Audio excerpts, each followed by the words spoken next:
The red sun of Kepler 442b was setting behind the crystal trees when Vorthik knew his time had come. Blood dripped from 3 deep wounds across his massive chest. Each breath sent sharp pain through his punctured lung. The ancient Chautherian predator had ruled this world for 800 years. Now he was dying. Vorthik stood 12 feet tall on powerful legs. His scales once gleamed like blue metal in sunlight. Now they were dull and cracked with age. The bioluminescent patterns along his spine flickered weakly. His razor claws, which had torn through countless prey, trembled as he walked. The fight with the young Chautherians 3 days ago had been his last. 5 of them had challenged him for territory. In his prime, Vorthik could have killed them, all without effort, but age had slowed his reflexes. Their claws had found their mark before his could strike back. He had killed 2 of them.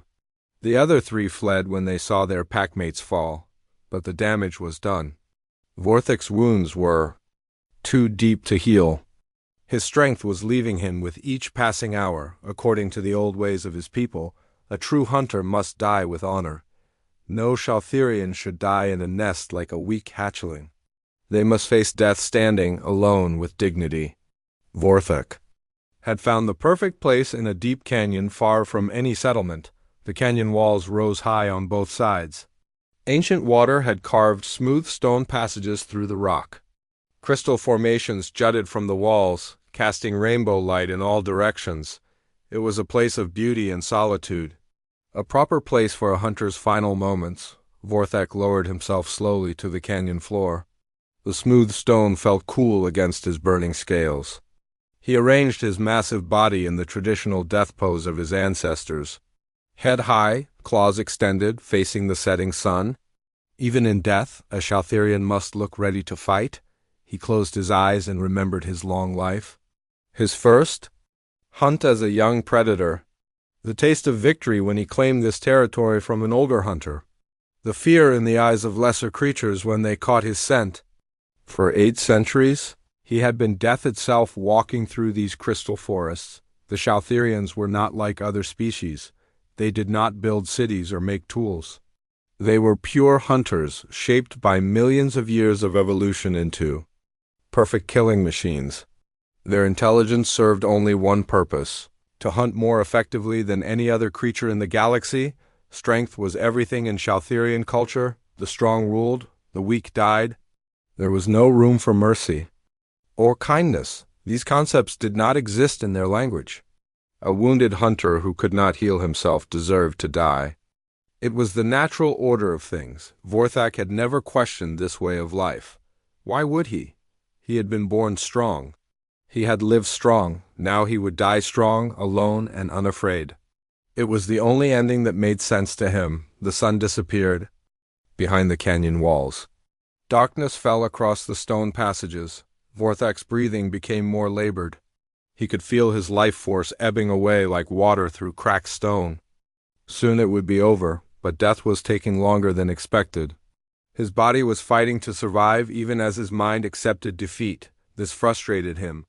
A true hunter should die quickly and cleanly. This slow fading seemed almost shameful. As the night deepened, strange sounds echoed through the canyon. Mechanical noises that Vorthik had never heard before. Metal striking stone, voices speaking in an unknown language. The sounds were faint and distant, but they were definitely approaching his location. Vorthik tried to raise his head. Had the young Chautherians returned to witness his death? No, these sounds were different. The voices were too high-pitched to be his own species. The mechanical noises suggested tools or weapons that no Chautherian would use. His enhanced hearing picked up more details as the sounds grew closer. There were several individuals moving through the canyon. They moved awkwardly, not with the silent grace of natural hunters. They spoke constantly to each other, which no proper hunter would do. Their scent was completely alien to him. Curiosity battled with tradition in Vorthik's failing mind. Part of him wanted to see these strange creatures before he died, but another part insisted he should ignore them completely. A dying hunter should focus only on death, not on distractions. The voices grew louder. Whatever these creatures were, they were heading directly toward his position. Their path would bring them right past his chosen death site. This troubled Vorthok. He had selected this canyon specifically because it was far from any known settlements or travel routes. Light began to flicker against the canyon walls. Not the natural glow of crystal formations, but artificial illumination. These creatures carried light sources with them. This confirmed they were not native to this world. No creature that belonged here would need artificial light to see in the darkness. Vorthok tried once more to lift his massive head. The effort sent waves of agony through his damaged body. Fresh blood seeped from his wounds. But he managed to turn slightly toward the approaching sounds. Through the haze of pain and approaching death, he caught his first glimpse of the strangers. They were small, barely half his height. They walked on two legs, but had no tail for balance. Their skin was pale and soft-looking, with no visible scales or natural armor. They wrapped themselves in artificial coverings. Most shocking of all, they carried glowing devices instead of claws or fangs. These creatures had no natural weapons at all. They looked like the weakest prey species Vorthok had ever seen.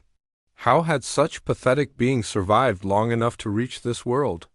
As consciousness faded in and out, Vorthok watched the strange creatures move past his hiding spot. They seemed completely unaware of his presence. Their voices carried clearly in the still canyon air, but he could not understand their meaning. One voice stood out from the others. It belonged to a slightly smaller individual who moved with more purpose than the rest. This one frequently stopped to examine the canyon walls with handheld devices. It showed behavior patterns that reminded Vorthok of a young hunter learning. To track prey, the group moved on, their lights fading into the distance. Silence returned to the canyon.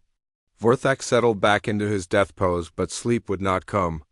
His ancient mind kept returning to what he had witnessed in all his centuries of life. He had never encountered creatures like these.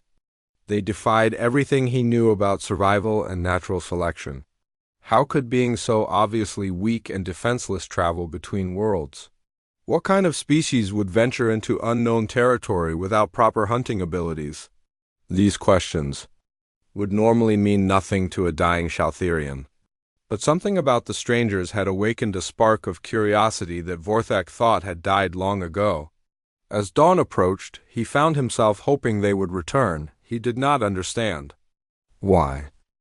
Taemin Park checked his medical scanner for the third time in 10 minutes. Something was wrong with the readings.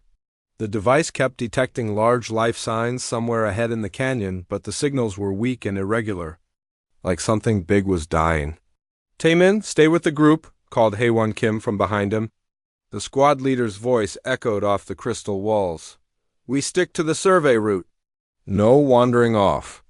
But Taemin could not ignore what his scanner was telling him. 28 years of life had taught him to trust his instincts.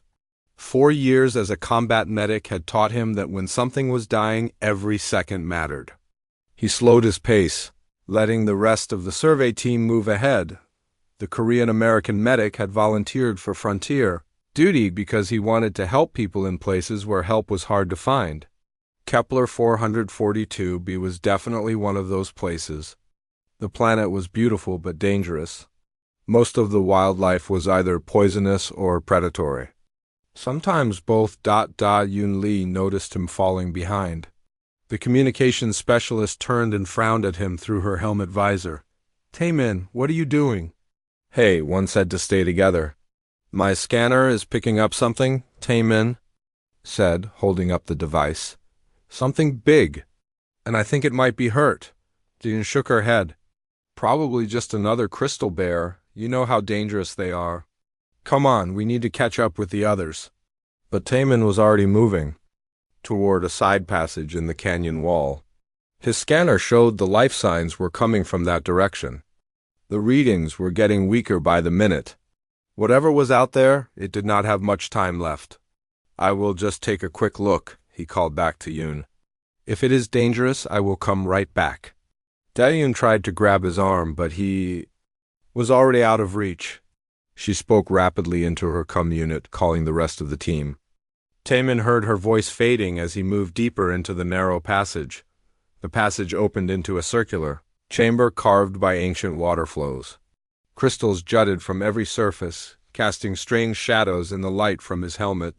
The air smelled different here, heavier, like copper and ozone mixed together. Taman's scanner was going crazy now. The life signs were very strong and very close.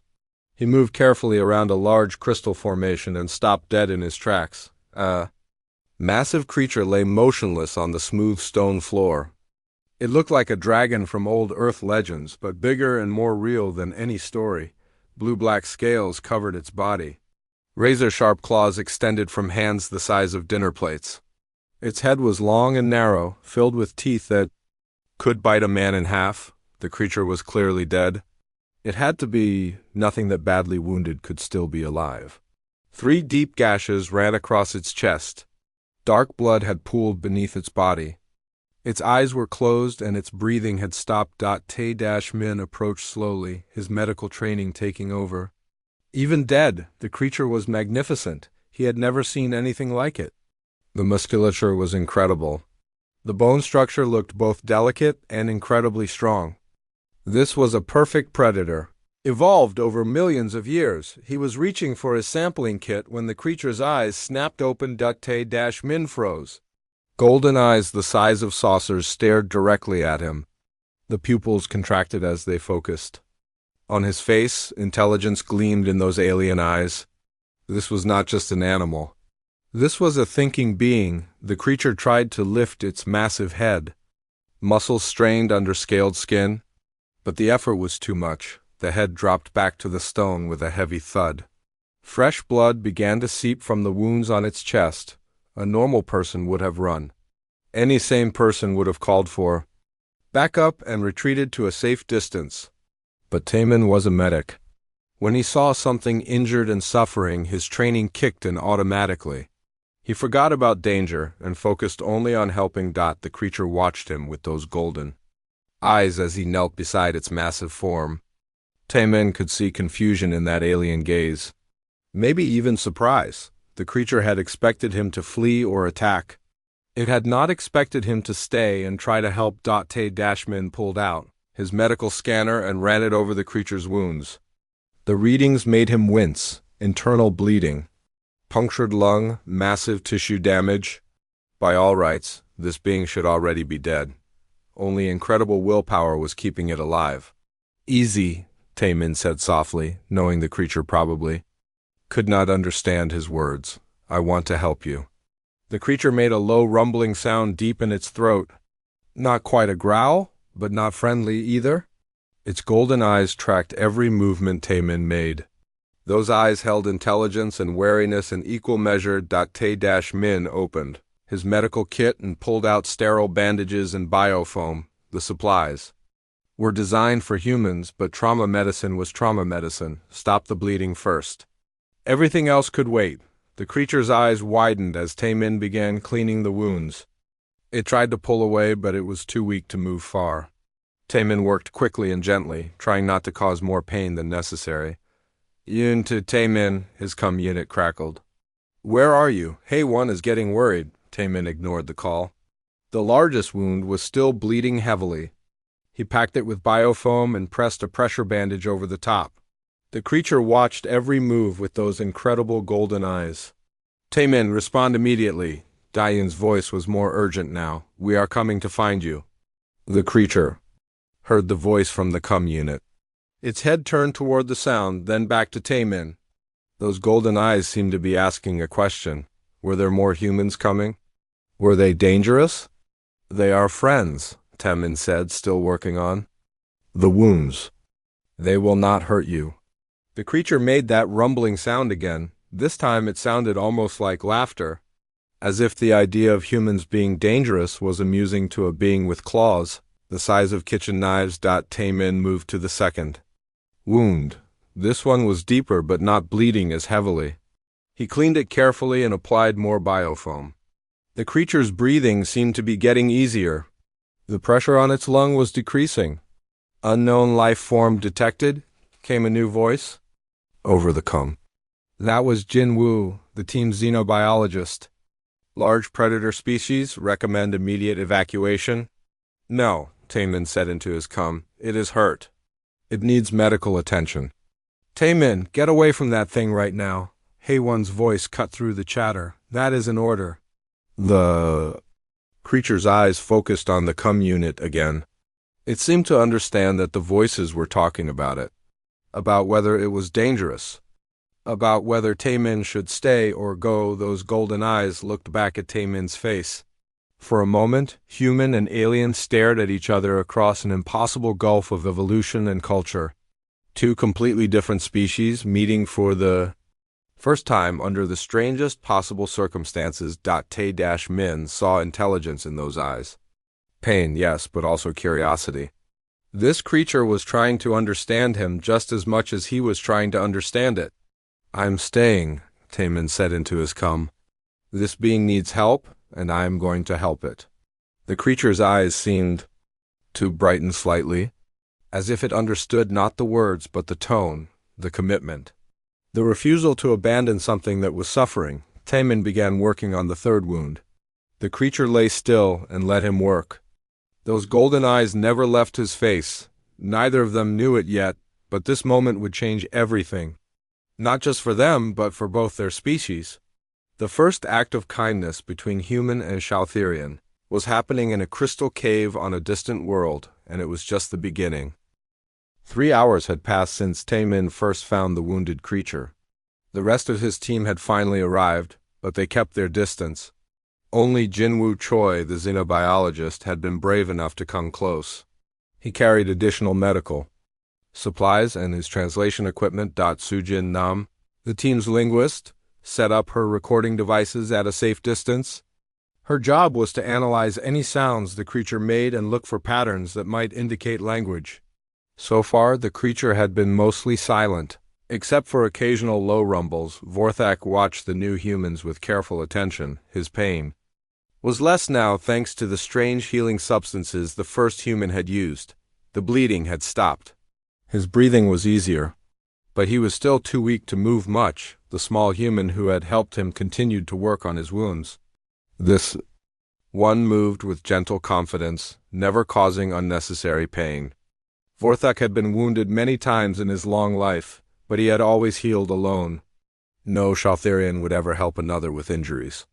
It was a sign of weakness, yet here was this tiny, defenseless creature spending its own energy and resources. To heal him, it made no sense. Where was the advantage? What did this human hope to gain? Vital signs are stabilizing, Taemin reported to his team. Whatever this species is, they are incredibly tough. These wounds should have killed anything. This size hours ago. Jinwoo carefully approached with his scanner. Can I get some readings? I need to understand its biology better if we are going to help it. Vorthak tensed when the second human came near. His golden eyes tracked every movement. But when the first human, Taemin, placed a gentle hand near his head and spoke in soothing tones, Vorthak forced himself to relax. The scanner made soft beeping sounds as Jinwoo worked. Incredible, he whispered. The bone density is off the charts. The muscle fibers are unlike anything I have ever seen. This creature is built for incredible strength and speed. It is also built for intelligence, Sujin called from her position. Look at the brain case size relative to body mass. This is not just an animal. This is a sapient being. Vorthak heard the word intelligent in their strange language. He had learned a few human words by listening to them talk. Their language was simpler than Shaltherian communication, which used both sounds and scent markers. He tried to make a sound that might communicate understanding. A low, modulated rumble that carried no threat. The human stopped talking and looked at him with excitement. Did you hear that? Sujin said, adjusting her equipment. That was definitely intentional communication. It is trying to talk to us. Taemin sat down beside Vorthak's massive head. Hello, he said slowly and clearly. My name is Taemin. Vorthak understood that the human was identifying itself. In Shaltherian culture, names were earned through great hunts or victories. This small creature was offering its name freely, which suggested either great confidence or complete ignorance of proper protocol. Taemin, Vorthak repeated, his voice a deep rumble that vibrated through the crystal chamber. The humans looked amazed. Jinwoo started recording everything while Sujin frantically adjusted her translation programs. He said your name, Jinwoo whispered. He actually said your name. Vorthak turned his golden eyes toward the other humans, then back to Taemin. He touched his chest with one massive claw and made a sound. Vorthak. Vorthak, Taemin repeated. Carefully, your name is Vorthak. The ancient predator nodded slowly. It was a human gesture he had observed and understood. These creatures used many visual signals along with their sounds. Their communication was complex despite being different. From his own, over the next several hours, a primitive form of communication developed. Sujin's translation equipment helped, but mostly it was simple gestures and repeated words. Vorthak learned that these humans came from a distant world called Earth. They were explorers and scientists, not hunters. The humans learned that Vorthak was very old and had ruled this territory for many lifetimes. They learned that he had been wounded in a fight with younger members of his own species. Most importantly, they learned that he had come here to die alone. You came here to die? Taemin asked, using simple words and gestures to make his meaning clear. Vorthak nodded. Through careful communication, he tried to explain the Shalthirian way of death. A warrior who could not heal himself was supposed to die with dignity. Accepting help was shameful. It went against everything his people believed. But you are getting better, Jinwoo pointed out. The medical treatment is working. You do not have to die. This concept troubled Vorthak deeply. He had accepted death according to the old ways, but these humans had changed the situation. They had given him a choice he never thought possible. Why? Vorthak managed to say in broken human speech, why help? It was the question that had been burning in his mind since Taemin first began treating his wounds. Why would one species help another when there was no advantage to be gained? Taemin thought carefully about how to explain. He pointed to his medical supplies, then to Vorthak's healing wounds, then to his own chest. We help because it is right. He said slowly, when someone is hurt, we help. It is what we do? Vorthak stared at him for a long time. Sujin's translation equipment worked to process the concept, but some ideas did not translate well between species. The notion of helping others simply because it was morally correct was foreign to Shalthirian thinking. Your people, Vorthak rumbled. All help? Yes, Taemin nodded. We help each other. We help strangers. We even help our enemies sometimes. This statement shocked Vorthak to his core. Helping enemies was not just foreign to his culture, it was insane. How could a species survive if they helped those who might kill them? You help enemies? He asked, wanting to make sure he understood correctly. Sometimes, Taemin admitted. If they are hurt and need help, yes, we try to help everyone. Jinwoo added, we believe that helping others makes everyone stronger. When we work together, we can do things that no one can do alone. Vorthak's golden eyes moved between the three humans. These small, weak creatures were telling him that their entire species was built around cooperation and mutual aid. It explained how they had developed technology advanced enough to travel between stars despite having no natural weapons. Humans weak, Vorthak said, testing his understanding. But humans together strong, exactly, Sujin smiled. We are stronger together than any of us could be alone. This was the most alien concept Vorthak had ever encountered. Shalthirians were solitary hunters. They competed with each other constantly. The idea of becoming stronger through cooperation instead of domination was revolutionary. For the first time in 8 centuries, Vorthak began to question the fundamental beliefs of his people. Maybe strength did not only come from being the best hunter. Maybe there were other kinds of strength he had never considered. As the day wore on, more humans arrived with additional supplies. They set up a proper medical station around Vorthak's resting place. None of them seemed afraid of him anymore. They treated him like a patient who needed care, not a dangerous predator. Vorthak watched them work together with growing fascination. Each human had different skills, but they shared resources and knowledge freely. When one person needed help, others immediately assisted. No one competed for dominance or resources. This is how your people always act? He asked Taemin during a quiet moment. Mostly, Taemin replied. We are not perfect. Sometimes we fight. But when someone needs help, we try to help them. Vorthek closed his eyes and considered this. His wounds were healing faster than should have been possible thanks to human medicine. His strength was returning, for the first time since the fight. With the young Shoutherians, he might actually survive, but survival would mean making a choice. He could return to his old life as a solitary hunter, following the ancient ways of his people. Or he could try to understand this new way of living that the humans had shown him.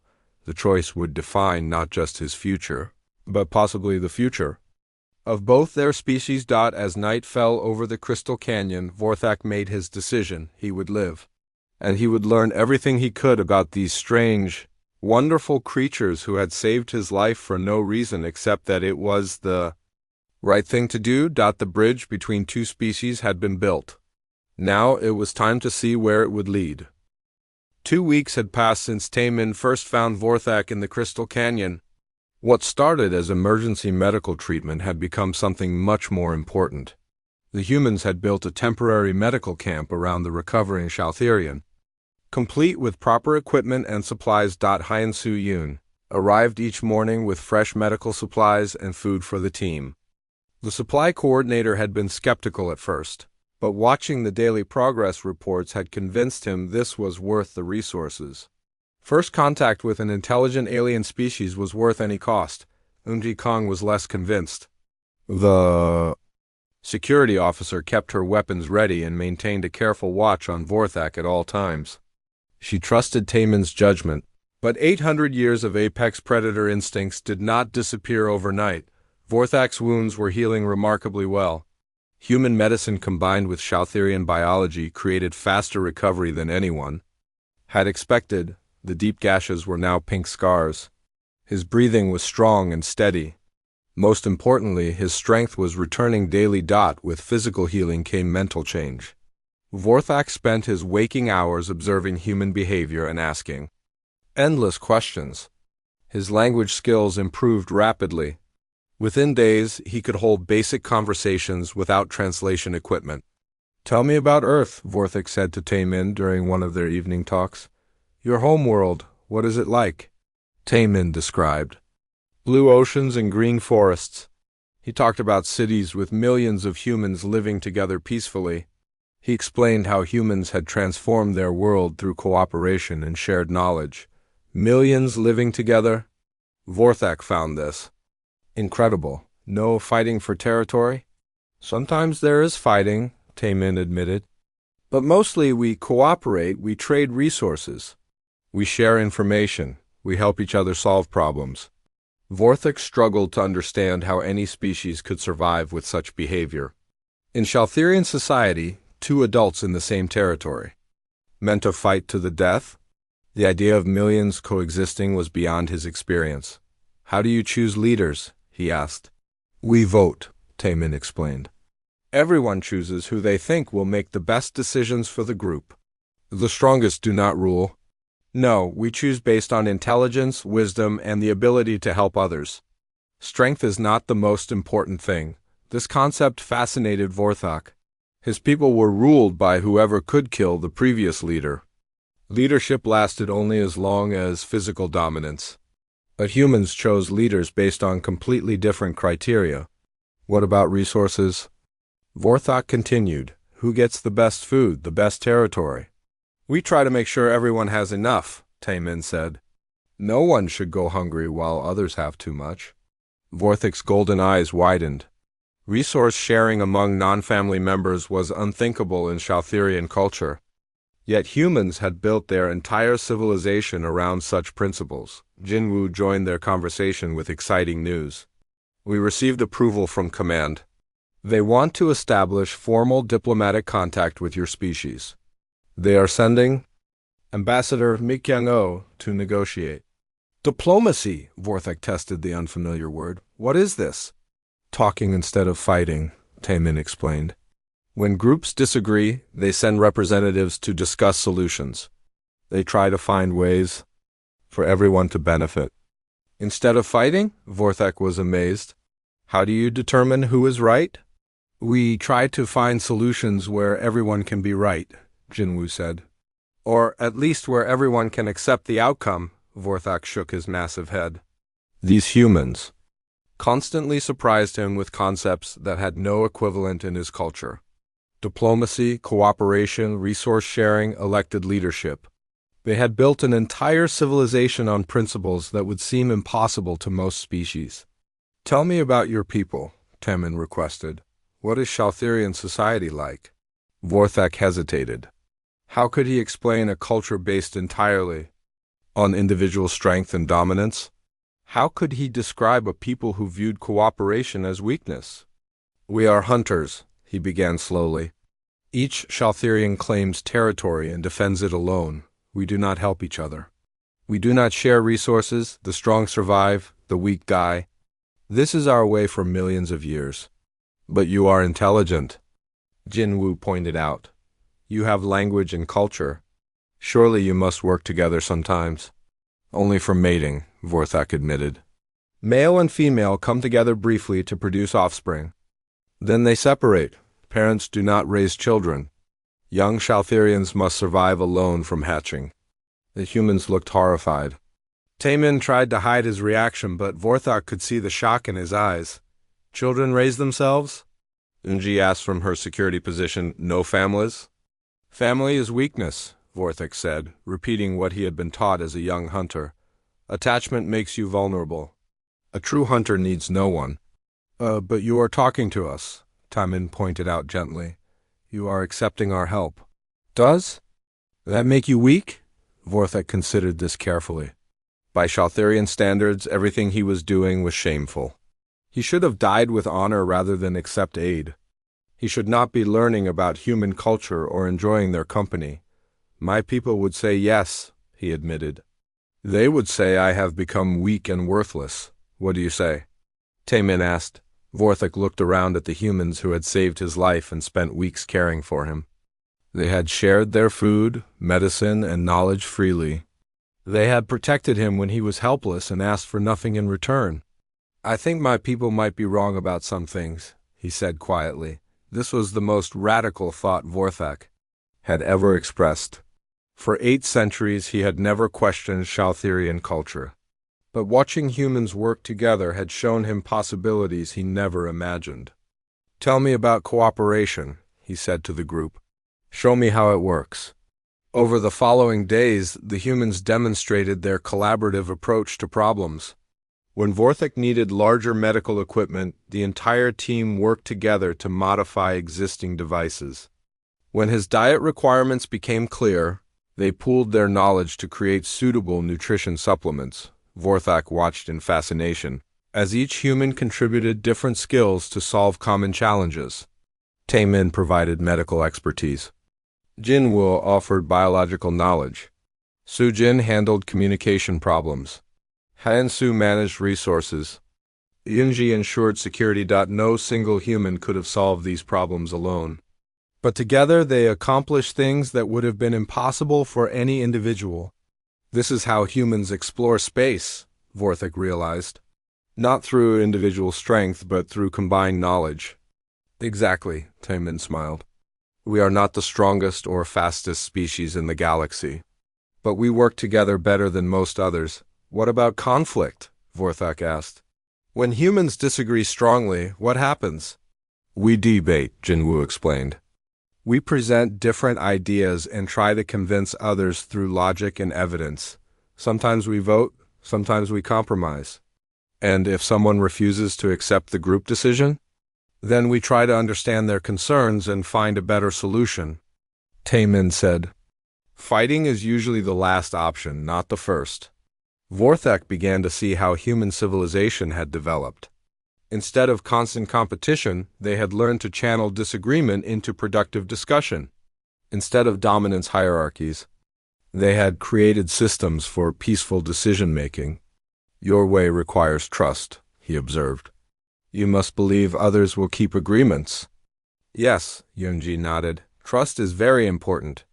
Without it, cooperation becomes impossible. But how do you know who to trust? Vorthek asked. How do you know someone will not betray you? We start with small acts of trust and build gradually.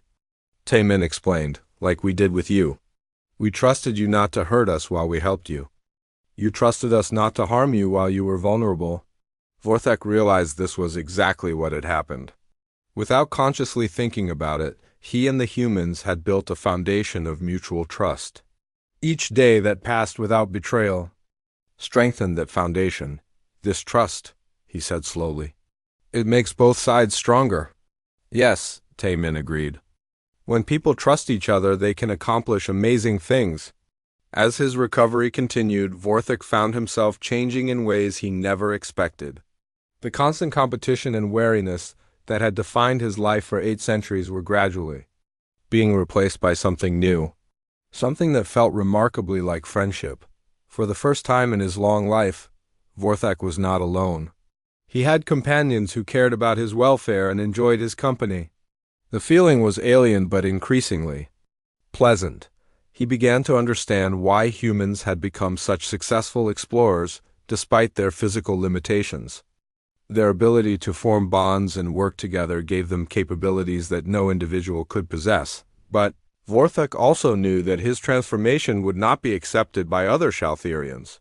His people would view his new attitudes as corruption and weakness. The question was whether he cared enough about their approval to abandon what he was learning. Looking at the humans who had become his friends, Vorthek knew his answer. Some things were more important than tradition. Some changes were worth the risk. The ancient hunter was becoming something new, and for the first time in centuries he was excited about the future. The attack came at dawn on Vorthek's 21st day of recovery. His enhanced hearing detected the approaching Shaltherians long before the humans knew danger was coming. 3 young hunters moved through the crystal forest with deadly purpose. They had followed his scent trail to this canyon. Vorthek raised himself to his full height for the first time in weeks. His wounds had healed enough to allow movement, though he was still far from full strength. The ancient predator's golden eyes scanned the canyon walls, calculating angles of attack and escape routes. Something is wrong, Yunji said, noting his sudden alertness. Her security training made her sensitive to changes in behavior. What do you sense? My people come, Vorthek rumbled, his voice carrying new tension. 3 young hunters, they seek to finish what they started. Taemin felt his blood run cold. After 3 weeks of peaceful interaction, it was easy to forget that Vorthek belonged to a species of apex predators.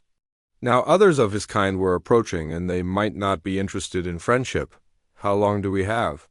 Yunji asked. Already reaching for her unit. Minutes, Vorthek replied. They move fast and silent, very dangerous.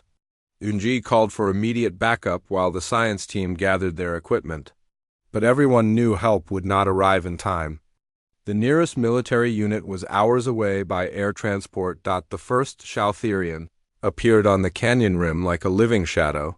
Slightly smaller than Vorthek, but still massive by human standards, it moved with the fluid grace of a perfect killing machine. Its scales were darker, indicating younger age, and its claws gleamed like polished metal. 2 more hunters appeared on the opposite rim. They had surrounded the canyon completely. Their golden eyes surveyed the scene below with cold intelligence. They saw their old rival standing among alien creatures, apparently uninjured despite being left for dead. The youngest hunter called down to Vorthek in their own language. The words carried undertones of surprise, contempt, and growing anger. Sujin's translation equipment caught fragments of meaning. Dishonor, the device reported. Shame, corruption, unworthy. Vorthek replied in the same language, his voice carrying new authority. The conversation was too rapid for the translation equipment to follow completely, but the emotional content was clear. The young hunters were outraged by what they saw. What are they saying? Taemin asked quietly. They cannot understand why I still live, Vorthek explained. In their eyes, I have brought shame to our species by accepting help instead of dying with honor. And what did you tell them? That honor has many forms. That strength can be found in places they do not understand. The lead hunter snarled something that needed no translation. It was a challenge, a demand that Vorthak prove his worthiness. Through combat or be destroyed as a corrupted weakling, Dong Hyenlin's voice crackled through the CUM system. Military support en route ETA 30 minutes. Hold your position and avoid engagement. 30 minutes might as well have been 30 hours. The young Shautherians were already moving down the canyon walls with terrifying speed. Their claws found purchase on surfaces that looked completely smooth to human eyes. Can you fight them? Unji asked Vorthak directly. The ancient hunter considered his condition honestly. In my prime, yes, all three would be dead in minutes. Now, weakened? By injury, I might kill one before the others destroy me. Then we run, Taemin said. We get everyone out of here. No, Vorthak said firmly. They are faster than humans. In open ground, they would catch you easily. Here in the canyon, there is chance for defense. Unji understood immediately. You want to fight them here. Use the terrain to our advantage. I want to protect you, Vorthak corrected, as you protected me. This statement sent shockwaves through the human team. The idea that a wounded predator would choose to defend. Weaker beings went against everything they understood about survival instincts. The first young hunter reached the canyon floor and approached with obvious confidence. It spoke to Vorthak in challenging tones, clearly expecting submission or immediate combat. Vorthak surprised everyone by stepping between the young hunter and the humans. His massive form blocked the approach route completely. When he spoke, his voice carried deadly warning. You want me, he told the young hunter in accented English so the humans could understand. Fight me, leave the others alone. The young hunter tilted its head in confusion. Why was this old failure speaking the crude language of these pathetic aliens? Why was he protecting creatures that could not even defend themselves? It responded in rapid Shautherian, but Vorthak answered in English again. These people saved my life, he said clearly. They showed me kindness when they could have fled. They shared their knowledge and resources freely. I will not allow you to harm them, Vorthak, Taemin said urgently. You do not have to do this. We can find another way. No, the ancient hunter replied without taking his eyes off the approaching. Threats. Some things are worth fighting for. Some bonds are worth protecting. I understand this now. The second hunter reached the canyon floor and moved to flank Vorthak's position. The third remained on the rim, ready to strike from above. They had fought together before and knew how to coordinate their attacks. Vorthak's stance shifted into a combat posture that the humans had never seen before. Despite his recent injuries, he moved with fluid power that reminded everyone exactly what kind of predator they had been treating. His claws extended fully, and his muscles coiled for explosive action. The lead hunter said something that made the others laugh, a cruel sound that echoed off the crystal walls. Sujin's equipment translated fragments. Weak, corrupted, easy prey. They underestimate you, Yinji observed. They underestimate what I have learned, Vorthak corrected. They think only of individual strength. They do not understand the power of having something worth protecting. The attack came without further warning. The lead hunter lunged forward with lightning speed while its companion moved to attack from the side. The third dropped from the canyon wall to strike from behind, but Vorthak was no longer fighting alone. As the young hunters committed to their assault, Yunji opened fire with her plasma rifle. The energy bolts would not penetrate Shautherian scales, but they created brilliant flashes that disrupted the attacker's vision. Junwoo activated sonic disruptors that filled the canyon with high-frequency noise. The sound was designed to confuse predator hearing and communication. Hyansu deployed flashbang grenades that turned the crystal walls into a kaleidoscope of blinding light. Most importantly, Taemin used his medical knowledge of Shautherian anatomy to guide the team's defensive efforts. He called out vulnerable points and predicted attack patterns based on what he had learned during Vorthak's treatment. The young hunters found themselves fighting not just one opponent but a coordinated team. Every time they adapted to one threat, another emerged from an unexpected direction. Their perfect coordination was disrupted by constant sensory interference. Vorthak used the confusion to devastating effect. His claws found their mark again and again while his opponents struggled to maintain their balance and coordination. Age and experience proved more valuable than youthful speed when combined with tactical support. The first hunter fell with a severed spine. The second retreated with deep wounds across its chest. The third tried to escape up the canyon wall but collapsed from blood loss before reaching safety. In less than 5 minutes, the battle was over. 3 young hunters lay dead, or dying, while Vorthak stood victorious but deeply wounded again. Fresh blood stained his healing scars. Medical attention, Taemin said immediately, moving toward Vorthak with his equipment ready. No, Vorthak said firmly. First we help them, he gestured toward the fallen young hunters. 2 were clearly dead, but the third was still breathing. Weakly, they tried to kill us, Yeonji pointed out. They followed their nature, Vorthak replied, as I followed mine for 8 centuries. They deserve the chance to learn what I have learned. This statement represented the complete transformation of Vorthak's worldview. The ancient predator who had once viewed mercy as weakness was now choosing compassion over vengeance. Tae-min looked at the wounded young hunter, then at Vorthak, then back at his medical supplies. After a moment, he nodded and began treating the enemy who had tried to kill them all. This is what humans do, Vorthak explained to the dying young hunter in their own language. They help even those who harm them.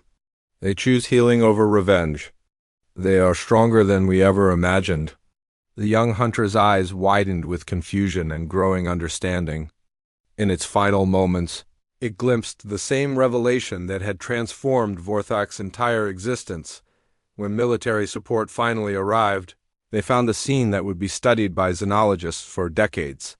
An ancient alien predator standing guard over humans who were providing medical care to enemies that had just tried to kill them. It was the moment when 2 completely different philosophies of survival met and proved that cooperation could triumph over competition. The test of loyalty had been passed. Now the real work of building bridges between species could begin. 6 months had passed since the battle in the Crystal Canyon. The event had sent shock waves through both human and Shaltherian societies.